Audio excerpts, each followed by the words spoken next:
Warnings amid an increase in identity fraud. A call for government compensation for the victims of violent crime. And Jake White awards another new cap as injuries plague the Springboks.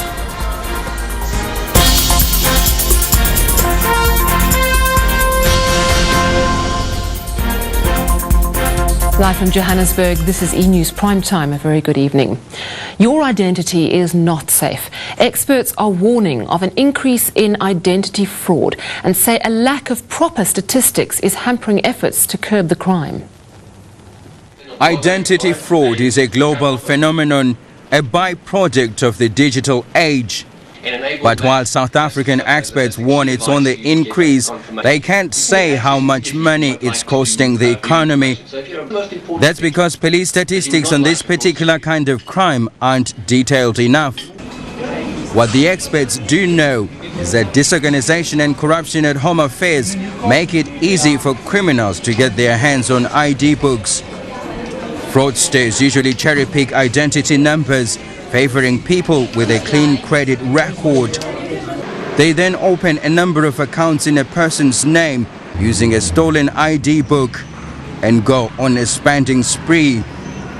Alexander Forbes and Business Against Crime say the introduction of internet and cell phone banking has exacerbated the problem because vital information is so much easier to come by.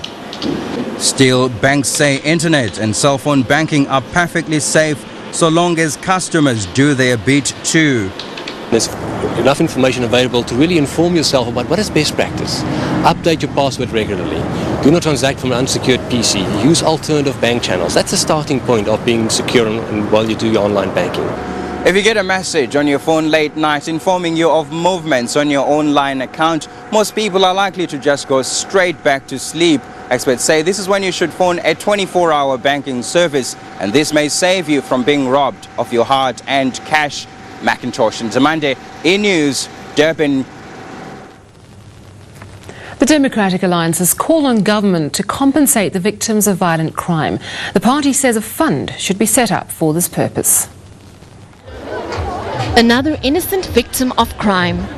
1-year-old Kinsani Mitileni was shot dead on her mother's back during a cash heist in downtown Johannesburg. It is people like Kinsani's mother who should be compensated by government, says the Democratic Alliance. The party is calling for a Victims of Crime Compensation Fund to be set up. It would be funded by forfeited bail and the seized assets of criminals. A similar fund already exists. But the Criminal Assets Recovery Account, or CARA, is used only to compensate the victims of white-collar crimes. Since its inception 6 years ago, CARA has paid out 200 million rand. The DA says the state also has a duty towards the victims of violent crime. But how would its proposed fund avoid the bankruptcy currently facing the Road Accident Fund? Our requirement here is that there's got to be a conviction in court before a claim can be made, which would give some kind of litmus test to any kind of claimant. In other words, your attacker must first be caught and convicted.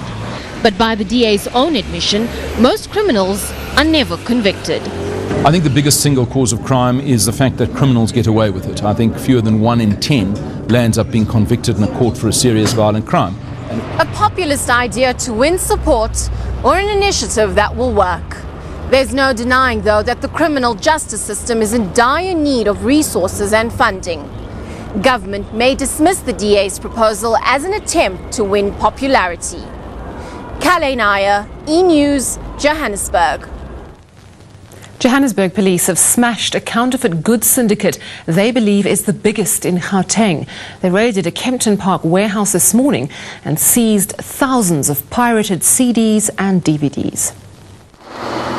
Police and representatives of the recording industry pounced on this warehouse following months of investigation. Inside, they found thousands of pirated blank cassettes, rewritable CDs and DVDs.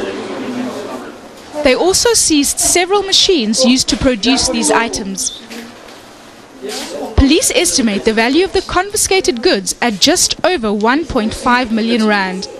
they arrested 5 suspects, 3 of whom are foreign nationals. The recording industry of South Africa says it has lost over 500 million rand last year due to pirated CDs and DVDs, and it has hailed this raid as its biggest success in the fight against piracy this year. Now eventually we came to the source of it, the manufacturing plant. So if we can get this out of a system as well, it will be a lesson to the other people not to manufacture and distribute copied music in it. The 5 suspects will appear in court on Friday on charges of contravening the Copyright Act. Voldy Karelse, E-News, Johannesburg. 2 people are in a serious condition after a massive fire at a Durban glue factory. A 3rd person suffered minor burns in the blaze. The victims were mixing chemicals when the fire started. This was as close as emergency services personnel would allow our cameras to get, as intense flames consumed chemicals, throwing up highly toxic smoke. Authorities have issued a health warning to people living in the surrounding areas. It's toxic. If you breathe in it, it's not going to do your health any good, that's for sure. See if any reports come in of anything, that any children that might have been affected or any members of the public, and advise them accordingly. Witnesses say they heard a loud explosion which rocked neighbouring factories. Investigators are now probing the cause of the fire. The blaze caused damage totalling around 4 million rand. Let's take a quick look now at the markets.